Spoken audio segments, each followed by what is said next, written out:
আসসালামু আলাইকুম। মোটামুটি আর এক মাস বাকি আছে ব্যালন ডিওর ঘোষণা, তবে ভিনিসিয়াস ব্যালন ডিওর জিতবে এবার সরাসরি জানিয়ে দিলেন মাদ্রিদ কোচ আনচেলত্তি। তবে এই দাবির পেছনে যৌক্তিক ব্যাখ্যা দিয়েছেন এই কোচ, জানলে অবাক হবেন আপনিও। দেখতে থাকুন সম্পূর্ণ ভিডিওটি। এবছর ব্যালন ডিওরের জন্য 30 জনের সংক্ষিপ্ত তালিকায় যারা জায়গা পেয়েছেন তাদের মধ্যে ভিনিসিয়াস জুনিয়রকে মানা হচ্ছে ফেভারিট।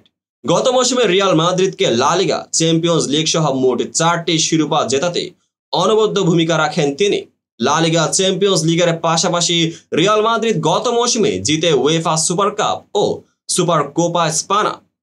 মৌসুম জুড়ে ব্রাজিলিয়ান তারকা করেন 24 গোল ও 11টি অ্যাসিস্ট।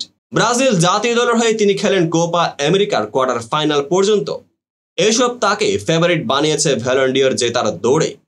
তিনি ব্যালন জিতলে তিনি হবেন পঞ্চম ব্রাজিলিয়ান। 2007 সালে ব্রাজিলের হয়ে সর্বশেষ এই মর্যাদার অ্যাওয়ার্ড জিতেছিলেন কাকা। ব্যালন ডিওর জেতা বাকি ব্রাজিলিয়ান হলো রোনালদো, রোনালদিনহো ও রিভালদো। রোনালদো এই অ্যাওয়ার্ড জিতেছিল দুবার। ভিনি হতে যাচ্ছেন ব্যালন ডিওর জেতা পঞ্চম ব্রাজিলিয়ান, এমনটাই মনে করেন Real Madrid coach Carlo Ancelotti.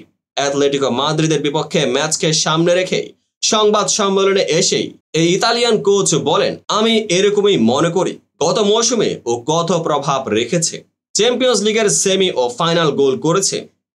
আমার মনে হয় ওই জিতবে, যদি না জিতে তবে সেরাদের মধ্যেই থাকবে। বেশ কয়েকটি গণমাধ্যমের প্রতিবেদনেও বলা হয়েছে ভিনি এবারের ব্যালন ডিওর জিততে যাচ্ছেন।